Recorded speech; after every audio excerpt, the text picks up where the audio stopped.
G'day, welcome, Mailbag Preview Show episode 301, brought to you, powered by puntingform.com.au. It's a database I use, you should too. Peter uses it, Jono uses it, Far might use it, I don't know, he should.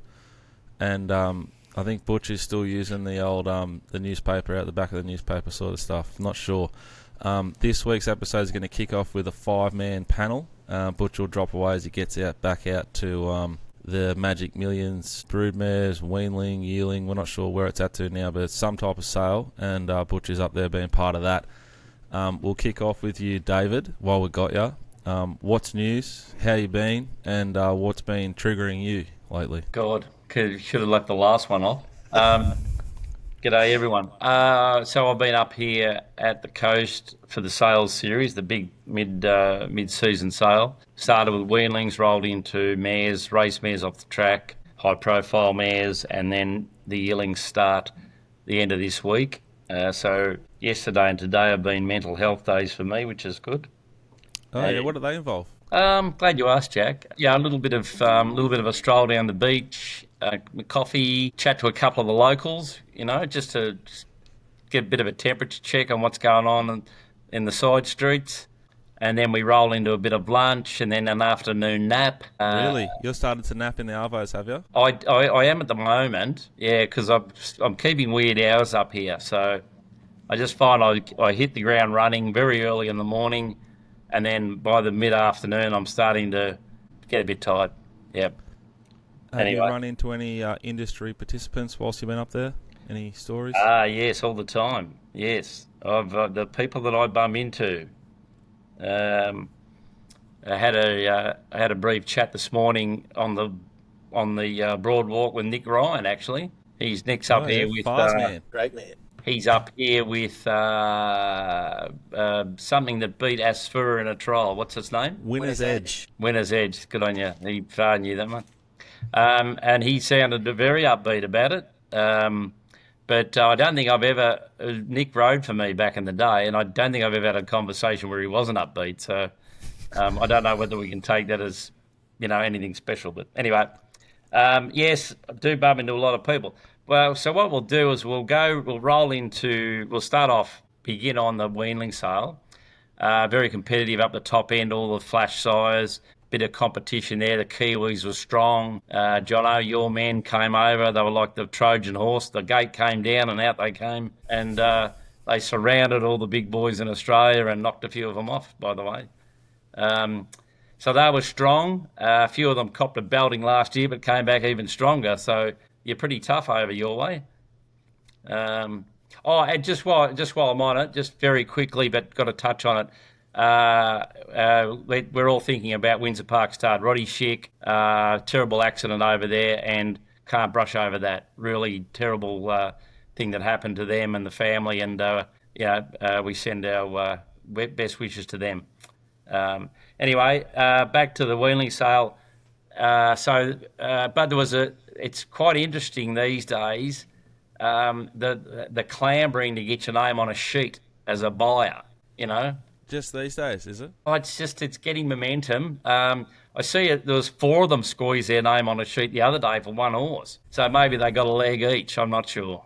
But yes, the thirst for notoriety in the arena is becoming greater and greater by the sale. But after that, they went in for all the high-priced mares, and I think there was like 14 mares made $1 million plus. Zugotcha won, and she was 5.250. The one of interest, you guys I'll ask you a question first. Feminile, which won the South Australian Oaks or Derby? Derby. As a form line, what's our projection of her as a racehorse in the future? Well, I think if you look at Warmonger as an example, limited, very hard to place. Yeah. So they paid. Peter's response, which he's not going to give, would be far more scathing. Righto, Pete. Negative. Come on. 5, you got a view there? I just think those 2- and 3-year-olds that get a lot of miles in their legs are often hard to place as they go up into the open grades. There's very few that can do it and do it well. Obviously, Treasure the Moment is looking like she's going to be one to do it. She won, the VRC Oaks, but horses like Haitotsu went out and kept winning, but a lot of them, like Van Zoyce and many others, just go nowhere. Yeah. I would have thought that at 1.5 million, it was well sold. If they don't race it and they hold on to it for 6 months and then try and sell it, there's no way known it makes 1.5. It's in on Saturday in the Derby, which we're going to preview later in the show. We will be previewing the Kingsford Smith Cup and the Queensland Derby later on. But back to Butch, Bloodstock, and all things ponies. Which were the most popular fresh stallions at the Weaners? Anamoe, the king? Anamoe. Yeah, I can tell you a really funny story about that quickly. I actually sat down and had lunch. Thanks, Jerry. Nice buffet. So I sat down and had lunch with my son, and we were chatting away. He had a knife and fork, one in each hand, so he's been well taught. And he was eating his food properly, doing all the right things. And then the hammer went down, and they yelled his name out as buying a Anamoe for $360,000. I literally don't think he put the knife and fork down, and he never broke conversation with me. So I don't know what he does. I don't know whether he tips his head to the side or, but very well played. So I fired back a few lots later, and I snaffled one up for 6,000. So I just had to do a little mini flex, just a little flare up. Yeah, just a little flare up just at the end of the table. I couldn't finish dinner without lunch without trying to trump him. But anyway, that's probably a story that no one's interested in, but I found very funny. I did. Were there any stallions outside of Anamoe that were new on the scene that impressed you? Anything new is well, because it's all safe for the pinhookers. They love a first season sire because it's gone full circle. It's gone from not being able to anyway. No one would go near a first season sire. It was Whale Global proven. Now it's first season sire, everyone goes after them. I think from a syndicator's point of view, so that's a change because it was never back in my day. Harry Lawton was the only syndicator, so there was only one. Shout out to Harry. He's not with us, but he'll be doing something somewhere. And he was the only one. But I think because if you've got a horse like Home Affairs, who, won a couple of races that we all know, fresh in the people's mind, they syndicated go out, they can sell them, So that's probably the difference in the last.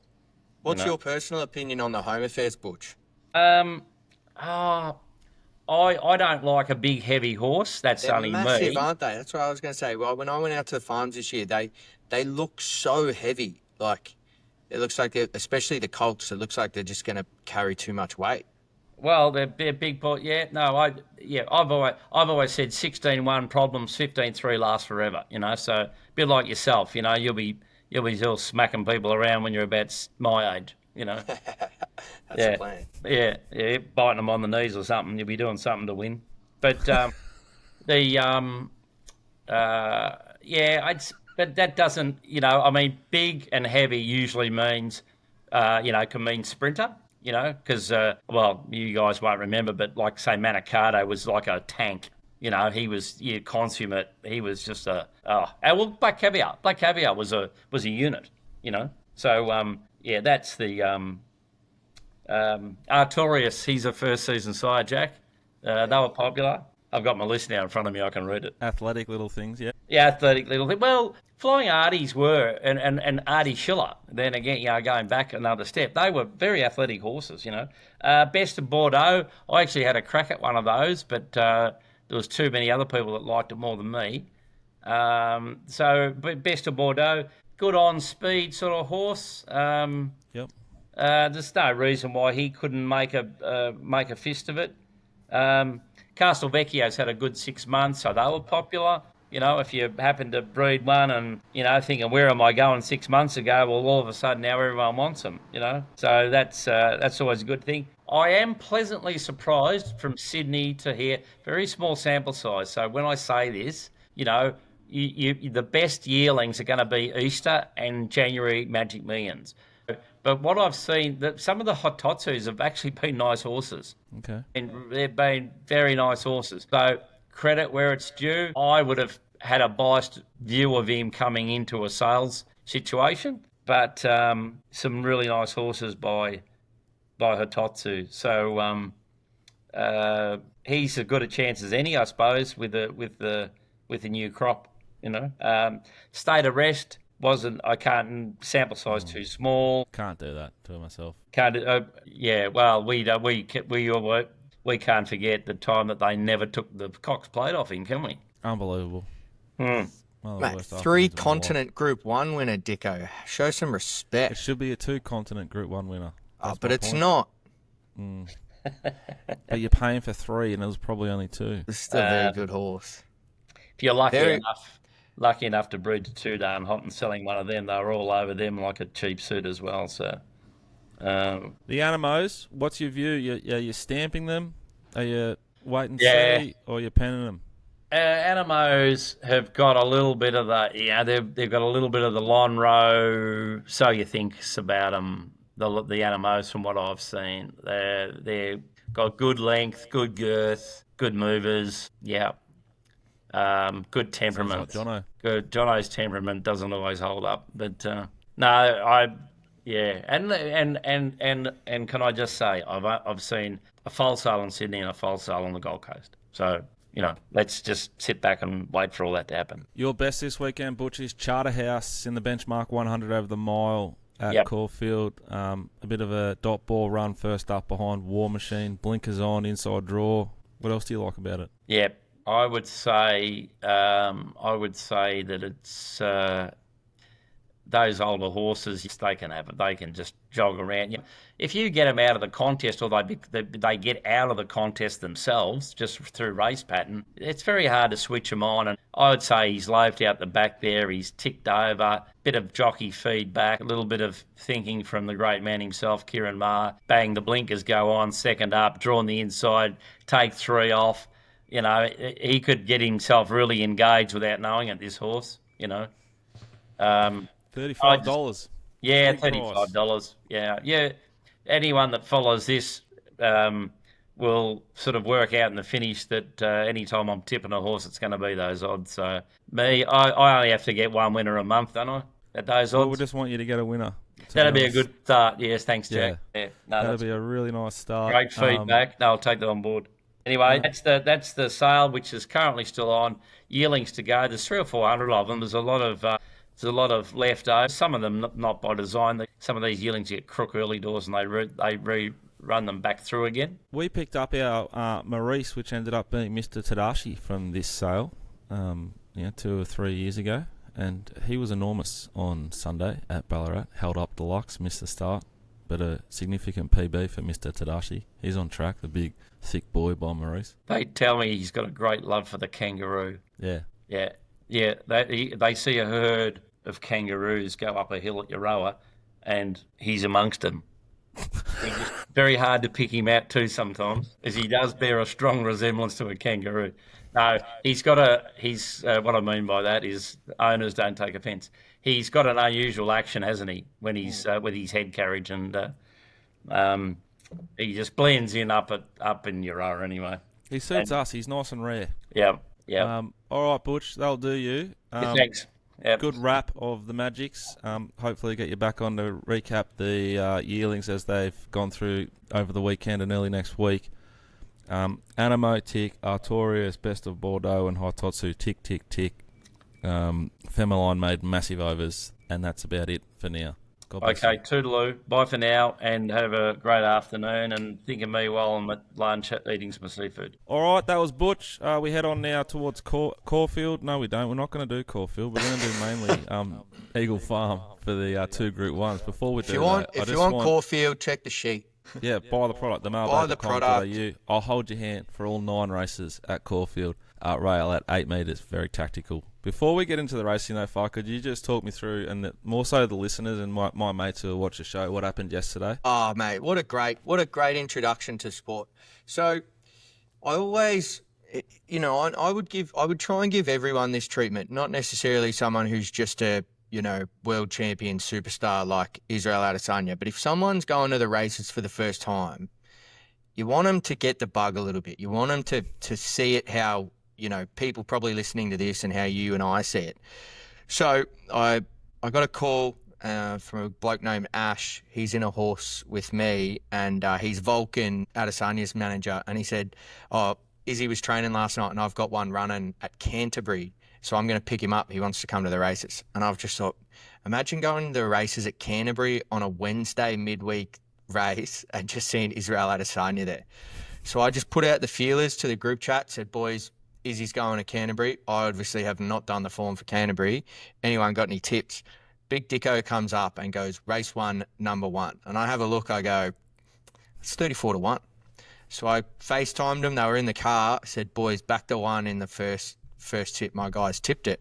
And they go, "Yeah, sweet." Anyway, the thing, great run. Gets up. Wins. Like so gutsy, hey? Yeah, wins at 34-1. Just a perfect run. I FaceTime him.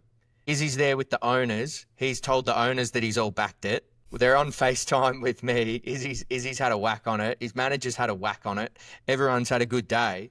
And, I think now we might have a new horse racing fan in the great man Stylebender. And let's just pray to God that he also becomes a bit of an owner at the Mailbag Bloodstock. Yeah, we'd love to get him inside the Alabama Express racing crew, especially off a very nice trial this week. I hear that the Hayes boys are very impressed with that, and obviously that sire just is going from strength to strength. So very very palatable kind of entry-level horse you could get into, isn't it? Oh, 100%, especially if you've just had... I'm assuming he's had at least 500, if not 1,000 on that thing. I reckon he's had a good dib at it. I'd love to know, do you reckon he went each way? I know he went each way, yeah. He went each way. So he's definitely got the bug, because he's like this morning or whenever he takes a shit and he thinks about it, he goes, "Fuck, imagine if I just had the 1,000 each, like just straight up just on the went win." straight on it. That just gets you going. Oh, it would have been elite. Yeah, glorious week so far. Far's right. The Alabama Express filly, Jono, as good as a horse can ever trial, just about. Out the back, did it all itself, circled them, asked for an effort late, went on with it, won the trial. Good time, great field, good form out of that trial. Raced form, some unraced form that we rate through Lindsay, the Cotton King. Limited shares available in our Alabama Express filly out of the Scat Daddy mare, trained by Lindsay Park, Jono, Jono at themailbag.com.au. If you want to get involved, she won't last long. There's been a serious amount of interest off the back of that trial, but there is a couple of spots left if you're interested. Boys, let's head up. There's big interest because I got messaged by someone who none of you guys would know, who said, "Do you know anything about this Alabama Express filly that trialled?" And I said, "Yeah, I do know a bit, actually." So there's obviously been a little bit of underground publicity for it. And if anyone's out there is interested, go and watch it. Is it trial 10, John?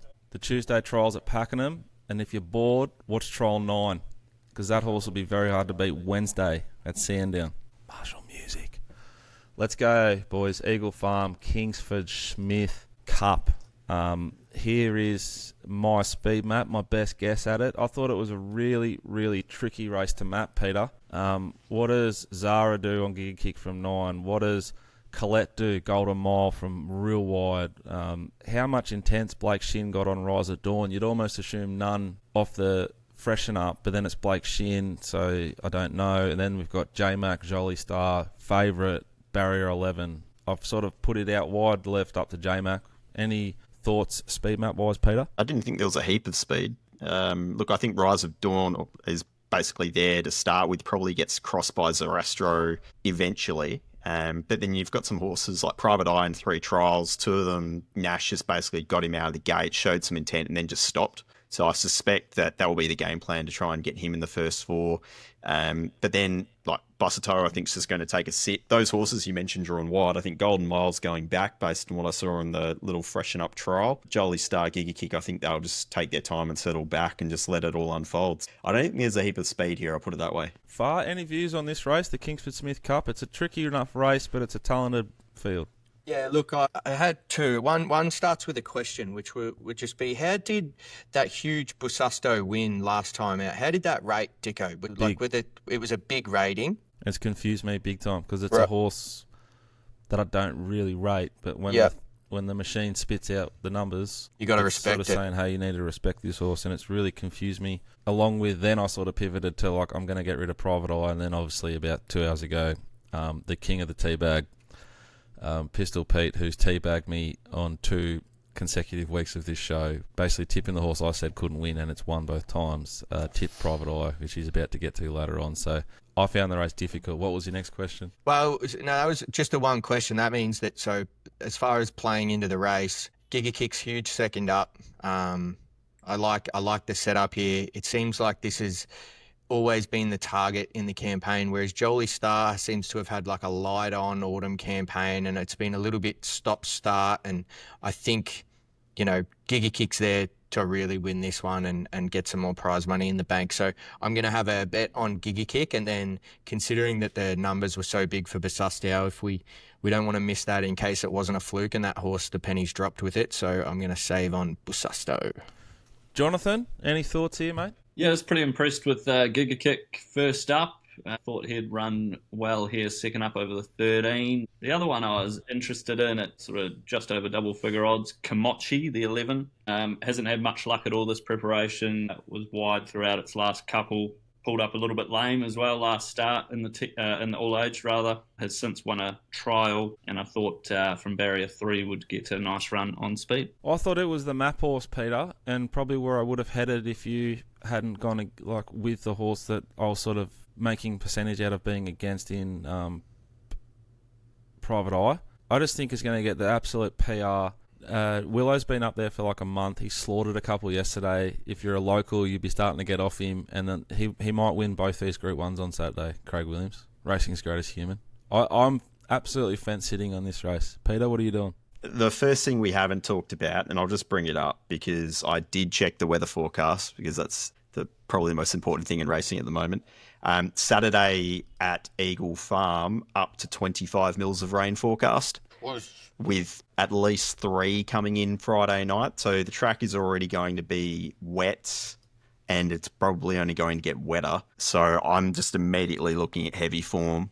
Look, Giga Kick, not suited first up. That's, that right price for me. Probably you could make a case that if you're betting into the race, you just want him on side purely with the likely heavy track.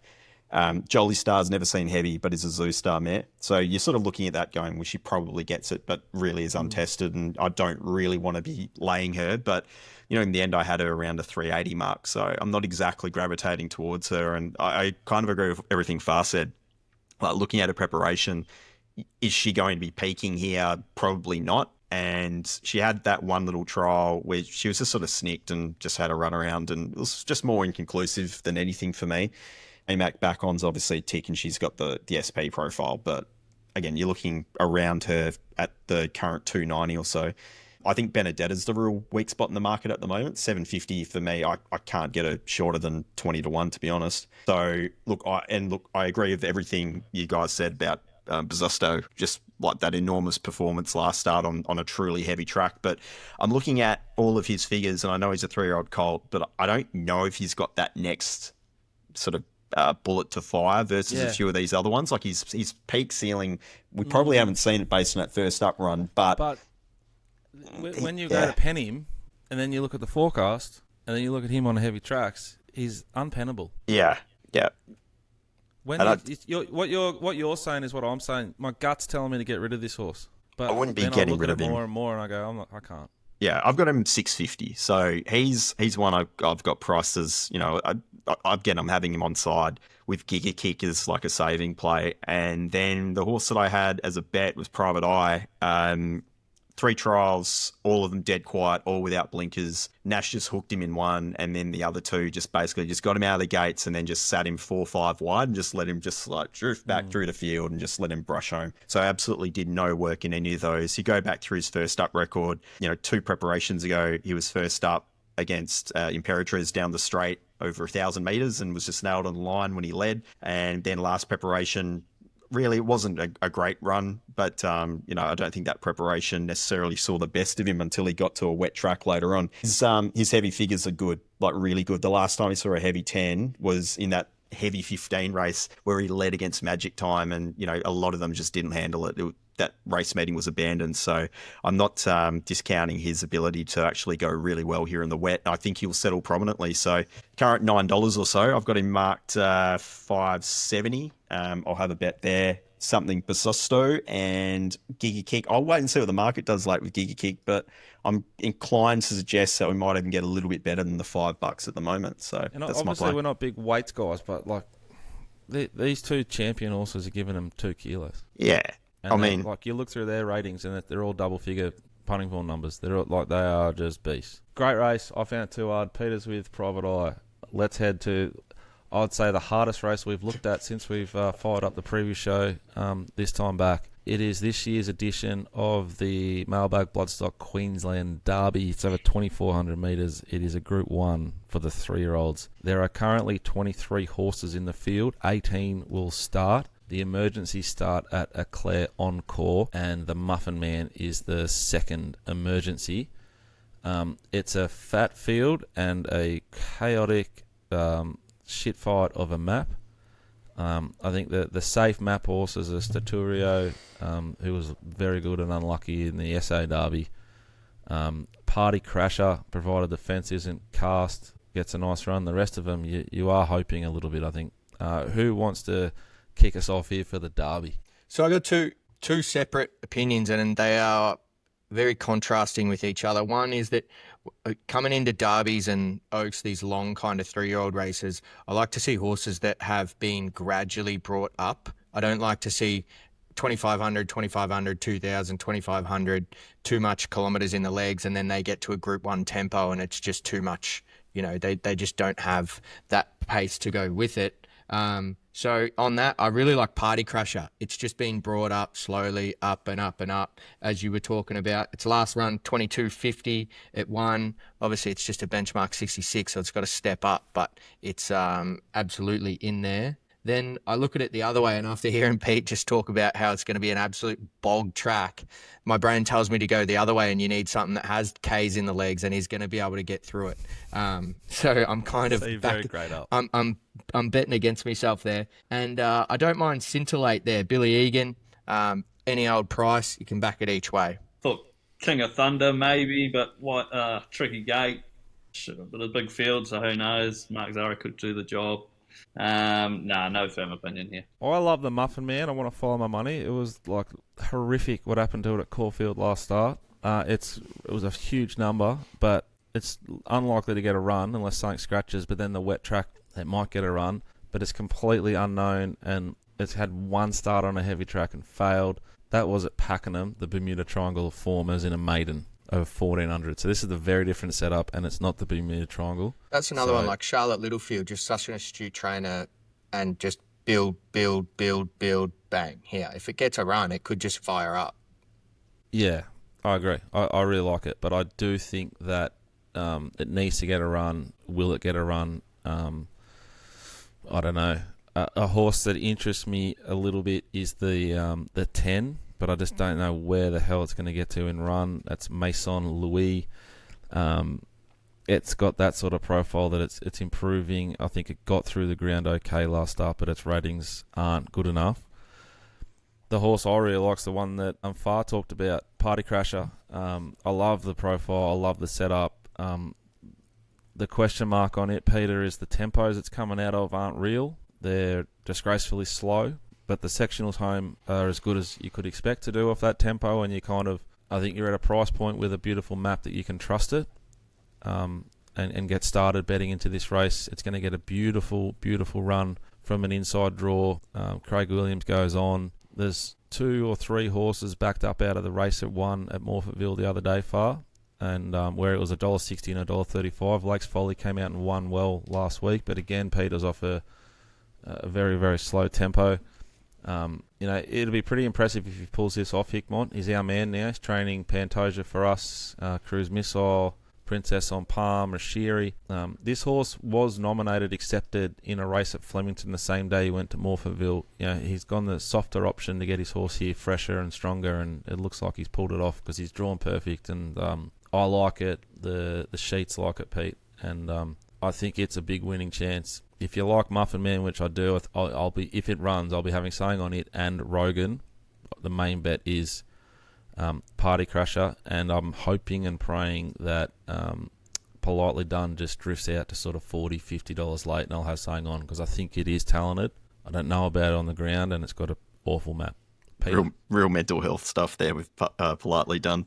Derbies and those silks. Yeah. Head noise begins. Oh, yeah, I mean, as you guys have pointed out, this race is borderline impossible. You know, you can make the argument for Waller's finally getting up towards a distance after being last there and run last start, bell to tell, but I mean, $7 looks pretty short, doesn't it? I'm going to have something each way deep focus, which ran second last start to Imperialist, coming from, you know, basically at the back, was held up top of the straight, very slow tempo, but you know, we're talking about wet tracks, right? We've got a deep field out of a Zabeel mare, so like surely he's going to get the ground conditions, and Michael Rod's sticking for the horse, obviously, after being on last start. Don't know why he'd be jumping off. So yeah, in a complete raffle, and often these 3-year-old distance races are, I'll be having something on that runner. Yeah, sweet. All right.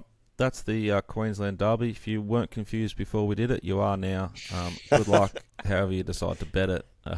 Far and I are on Party Crusher. That's just, we'll try and keep that part simple. Boys, around the grounds far, where's your other good bet this weekend? My main bet for the whole weekend is going to be Angel Capital Race 6 at Eagle Farm. I remember, poor Clinton, but I remember I was out at Yulong watching the yearling parades, and I spoke to Clinton McDonald before the Australian Guineas, and he said I'd have to kill the horse first thing not to win, and then it got sick and it didn't run in the Guineas, so it's obviously fucking talented.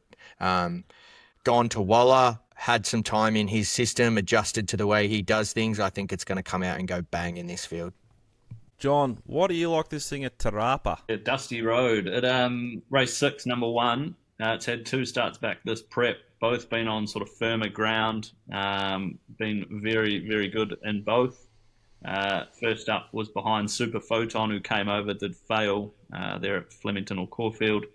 And second up, it sat wide throughout. Gets onto a wet track here, gets the blinkers on, ticks a lot of boxes. I think about $7.50 at the moment, so definitely worth a decent bet. Peter, you've done yours. You are with Private Eye in the Kingsford Smith Cup. I've got 2 bets for you to wrap it up.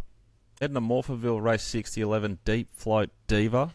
Rule number 4, we'll say, Pistol. Follow your money. Should have gone a lot better than it did last start. It was a good run. I'm sticking fat. Big price, $5. It should be sort of $3.50 in Not my suited. humble. Yeah, not suited last start, John. You're all over it, big boy. And my best at Caulfield, race 4, number 5, Matawai. Not suited. Race just run, not how this horse needs it. It's going to get every possible on Saturday, they claim. You'll be punching up in the first sort of couple of 4 horses, and you get a good run for your money. It's each way odds if you're that way inclined. Lindsay Bowles, the Cotton King, the Trial God. Eagle Farm, race 5, number 4, Gallo Nero. P-Rat, slow, left arm, medium from the pavilion end. Morphettville, race 2, number 2, the Sprinkler. Gano, Rose Hill, race 9, the 8, Cormac T. Pappers. They tell me he's getting pretty close to a comeback, but after race 1 yesterday, Canterbury is considering his options. Rose Hill, race 1, number 6, Zebra. Finch. Scurry, the Whisperer. He's really flared up here. He's on his way to Melbourne Saturday night, which will be a flare-up. This is as well. Eagle Farm he goes to, race 5, number 7, Aerodrome. Mailbag Bloodstock's best chance across the weekend is Caulfield, race 6, number 1, Windstorm. Although I would say it is quite short, but it's certainly our best hope. Anything else, John, we should go over before we wrap episode 301 of the Mailbag Preview Show, proudly brought to you by puntingform.com.au. Upcoming runners for Mailbag Bloodstock, we've got Major L going to eat a casino of the Sunshine Coast tomorrow, which is Friday. He's likely to head to Casino, where he does look very hard to beat. Grass Mountain Friday night there at Cranbourne. She loves Cranbourne. It'll be her last run for the prep. She goes Most up to likely. 1400. She can run very well again. As you mentioned, Windstorm, race 6, Caulfield, and then Cruise Missile at Morphettville, race 9. So he was unsuited there over the 1250. Gets out to the mile much better suited on the main Morphettville circuit. He can improve sharply. Chantee Scratches runs Saturday week. Just some breaking news there, Dicko. Blake Shin out until the spring. Rise of Dawn's price just increased on the slide, guys. Yeah, if we've tipped anything with Shin in it, Shin. 3 and make it a 4. Christ. He probably deserves a break. It would actually serve him well. Yeah. I don't mind it. He'll still ride more than anyone else for the season.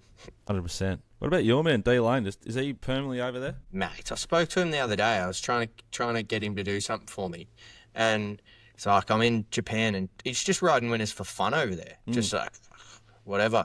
It's pretty interesting how they get locked away with no phones and stuff in the stables. Like, well, obviously they're not stables, but on track. That's cool as I reckon. Yeah. It's big boy stuff over there. You'd almost swear it's professional. Yeah.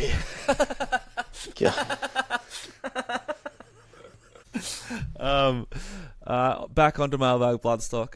As we said at the start of the show, go and check out the Alabama Express trial Tuesday, trial 10 at Pakenham. As good as it gets. We've got a very limited amount of shares remaining. Jono at themailbag.com.au, and a handful of shares left in Pantoja with Michael Hickmont over there in Adelaide, the 3/4 brother to Giga, who will run around a $5 shot in the Sir Kingsford Smith Cup there on Saturday.